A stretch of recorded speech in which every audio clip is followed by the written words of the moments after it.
মই সংবৰ্ধন নগৰলৈ যাবলৈ আছিলোঁ। মই নিজৰ এটা কামত যাওঁতে মানে এই বহুত ধনীৰাম AP স্কুলৰ ওচৰত মানে মোক 4-5জনে ৰখাই দিলে। ৰখাৰ পিছত মোক ফাকুৱা লগাইছে। লগাৰ পিছত মই মানা কৰিছোঁ সিহঁতক যে মই ৰোজা আছোঁ, মোক এইবিলাক দিব নালাগে। তেতিয়া মানে মোক পিছফালৰ পৰা মাৰি দিছে আৰু ফাকুৱা লগাই মূৰৰ ওপৰত মানে মদ ঢালিছে। মোৰ মদ যেতিয়া ঢালিছে, ঢালাৰ পিছত মই আকৌ কৈছোঁ সিহঁতক এইবিলাক দিব নাপায়, মই ৰোজা আছোঁ। সিহঁতে পিছফালৰ পৰা মাৰি দিছে। মাৰাৰ পিছত মইতো তেতিয়া তাত মানে এনেই গাটো দুৰ্বল মোৰ। তাৰপিছত মই তাত পৰি গৈছিলোঁ। পৰি যোৱাৰ পিছত মোৰ দুবাৰমান বমি হৈছে। এই নামত হোজাইত একাংশ উদণ্ড যুৱকে যি ধৰণৰ নিকৃষ্ট কাণ্ড কৰিলে, এগৰাকী মুছলমান যুৱকক মুছলমান বুলি পৰিচয় দিয়াৰ পিছতো আৰু ৰোজা ৰখাৰ পিছতো হোলীৰ নামত মাৰধৰ কৰিলে আৰু আনকি মদ পৰ্যন্ত ঢালি দিলে, নিৰ্মমভাৱে প্ৰহাৰ কৰিলে। অত্যন্ত নিন্দাজনক, আমি তীব্ৰ ভাষাৰে নিন্দা জনাইছোঁ। আৰু এই সমগ্ৰ ঘটনাৰ ওপৰত ইতিমধ্যে এজাহাৰ দাখিল কৰিছে। আমি আৰক্ষী অধীক্ষকক দাবী জনাইছোঁ অতি শীঘ্ৰে এই জঘন্য ঘটনাৰ লগত জড়িত থকা যুৱকসকলক, উদণ্ড যুৱকসকলক কৰায়ত্ব কৰি কঠোৰ শাস্তি দিব লাগে।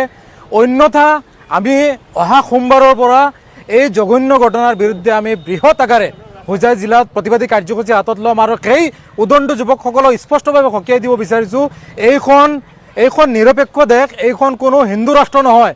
গতিকে যদি ইমানে অতি হিন্দুত্ববাদী দেখুৱাবলৈ মন আছে, তেনেহ'লে হিন্দু ৰাষ্ট্ৰ চিনাক্ত কৰক আৰু ভাৰতবৰ্ষৰ পৰা হিন্দু ৰাষ্ট্ৰত গৈ এনেধৰণৰ হিন্দুত্ববাদী মানসিকতা দেখুৱাবলৈ জনাইছোঁ।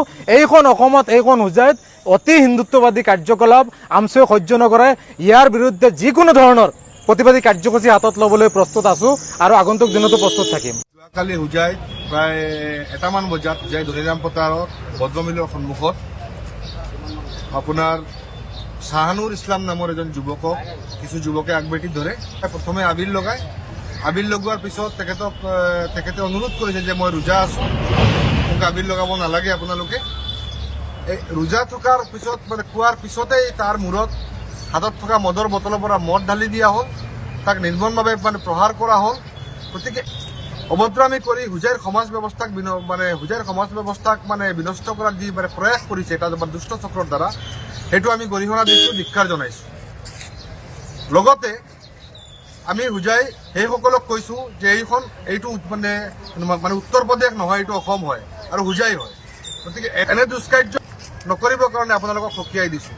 লগতে এই সমগ্ৰ বিষয়ৰ ওপৰত ইতিমধ্যে এজাহাৰ দাখিল কৰা হৈছে।